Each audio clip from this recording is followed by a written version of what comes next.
Hey guys, Eric here, and I'm in the middle of a 5-day trip where I am planning to drive all the way across Saudi Arabia, buy something, and drive right back. Yesterday morning I left Kaus mid-morning and drove up to Medina, through the lava fields of the Harat Rahat, and then headed east over to Bereda, which is where I spent the night last night. I stayed at the Radisson Blu there in town. It was really nice. I was upgraded to a suite, a little bit of an overkill for such a quick stopover and just for me, but now I'm still continuing on further east. In just a couple hours, I'm going to cross over the border into Kuwait, which is where the thing that I'm trying to purchase is. So follow along. This is going to be a pretty cool adventure, and hopefully it's going to be worth it. Well, I have another stamp in my passport. I have officially made it to Kuwait City, and it's early enough in the afternoon that I think I'm going to swing by and head to my final destination tonight, rather than waiting until the morning, so let's go. Well, the reason that we're here is to get some work done on the truck. And so the FJ is behind me. You'll notice I installed a roof rack on it recently, and we're here at UR Offroad in Kuwait, and they are gonna get ready to do some cool stuff.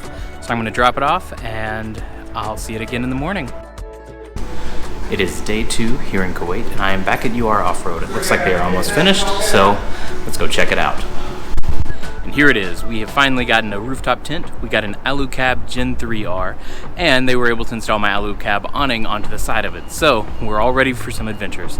I will open it up for you in a little while and show you everything, but I am gonna hit the road and try to get to Saudi as quick as I can today, and then go find a camping spot.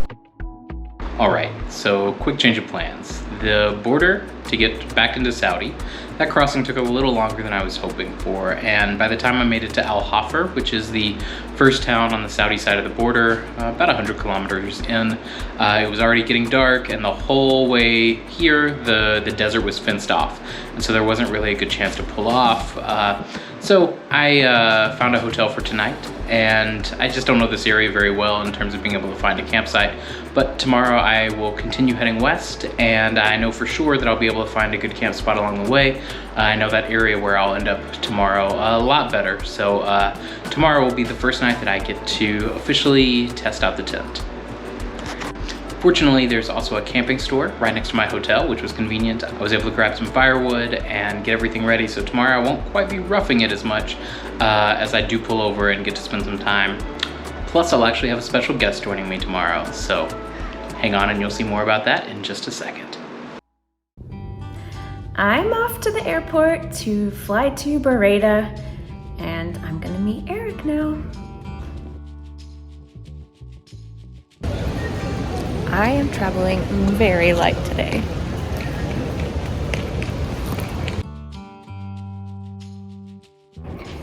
This is my 3rd domestic flight in Saudi, and I'm traveling to a city I've never been, and I'm doing this because I couldn't let Eric try out the new tent without me.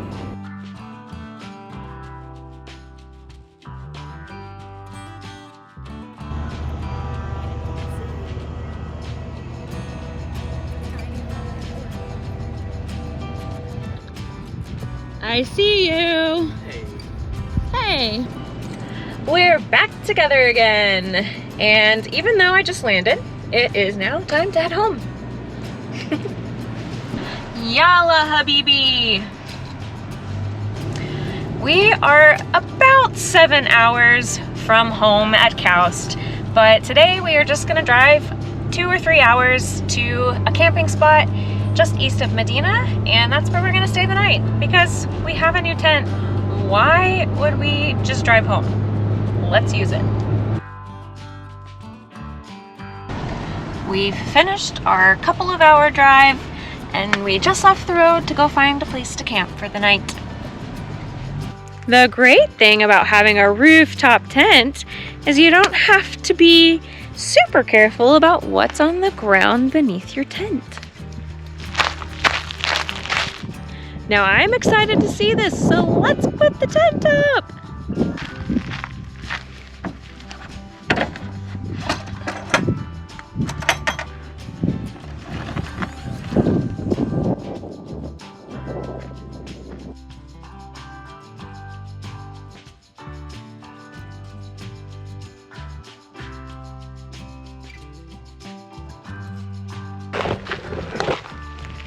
(1 minute and 13 seconds), and that was like probably mostly on the awning.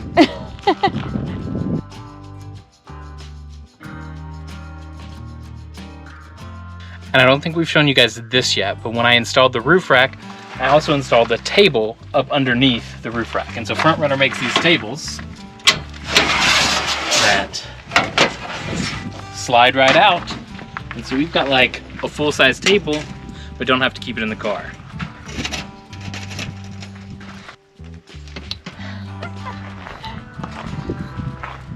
It's my bed! Does that go up? How do I get into it? Oh, that's fancy with the Velcro on the inside to hide the zipper. Look how pretty it is inside. Take a look. Dun, dun, dun, dun. It's got a mattress, some pockets, and you can leave your bedding inside. It smells new. Yeah, it definitely does. He doesn't know I was recording. So we are really excited to have our new Alu-Cab and have our Alu-Cab awning on here. This is actually not the first time that we've used an Alu-Cab. Both summers that we spent in Africa, we were in the older original Gen 3 tents, which are very, very similar. This is just the upgraded, they call it the Gen 3R tent. But we loved it when we were in Africa, and that was actually kind of the deciding factor this last year. We were there and we said, we need one of these for ourselves. So that's why I went to Kuwait. That's why I was able to get this. The tent is great. It's all aluminum. It is big. It takes up the entire top of the car, but it's perfect for what we want. As Ashley mentioned, you can put all your stuff inside of it, which is great.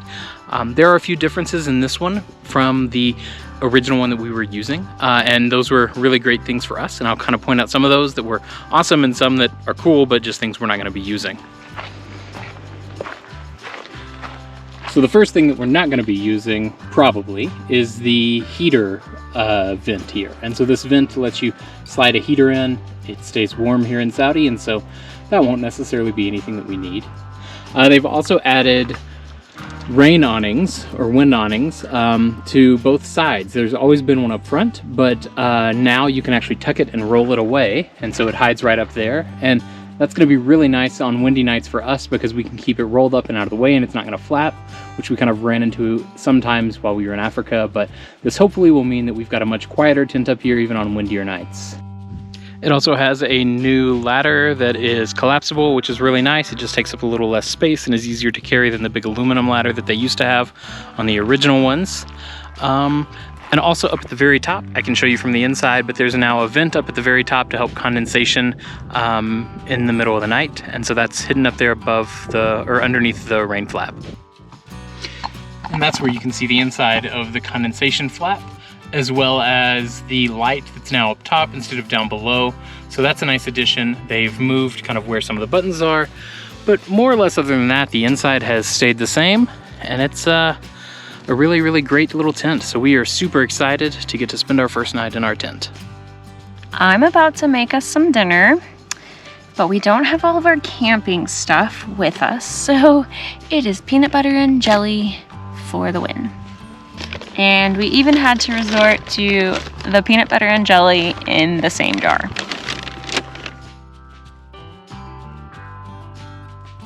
It's time to climb up into the tent for the first time.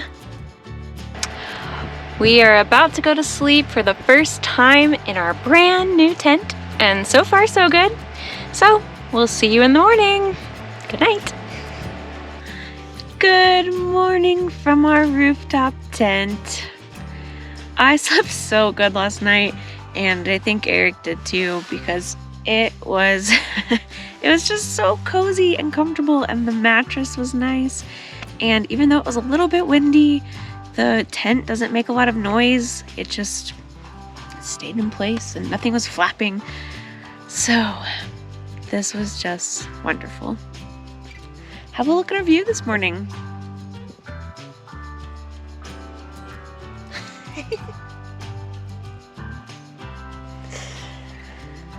Well, it's time to get back on the road so we can get back to Koust.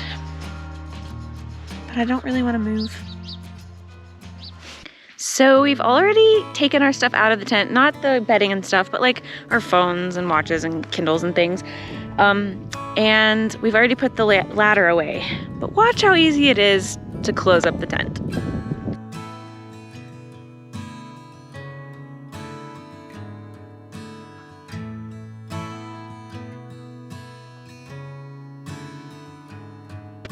Time to hit the road. We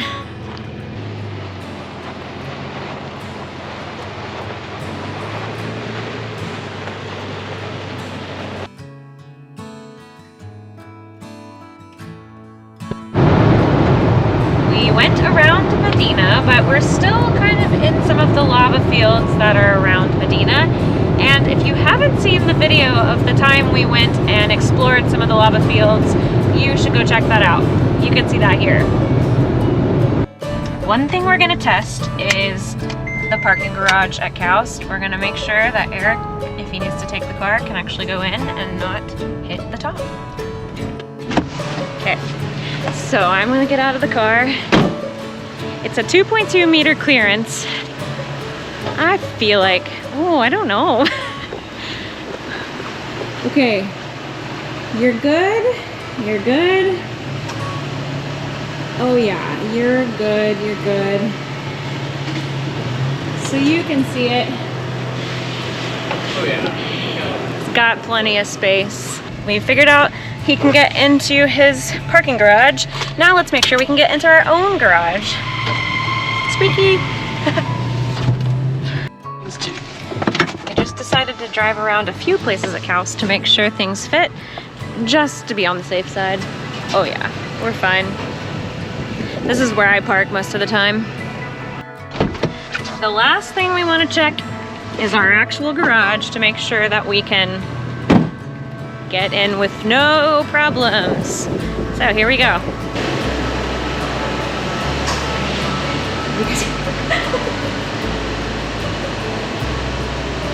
You're good.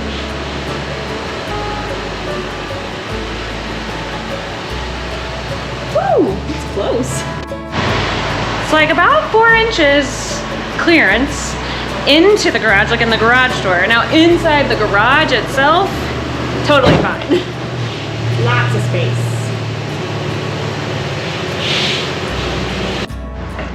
Well, we made it home with our new rooftop tent and our awning all installed. So, now it's time to plan out some of our adventures around the desert over the next few months while the weather's nice. So be sure, if you've got some recommendations, if you've watched our other videos, know where we've been, and you've got some fun things that we should explore, please make sure you leave that in the comments below. We are keen to get out and see more of Saudi. So be sure to like this if you want to see more content about our new rooftop tent and our setup that we're going to be putting into our car. Please be sure to let us know how you feel about it. All right, as always, thanks for watching, guys. Bye.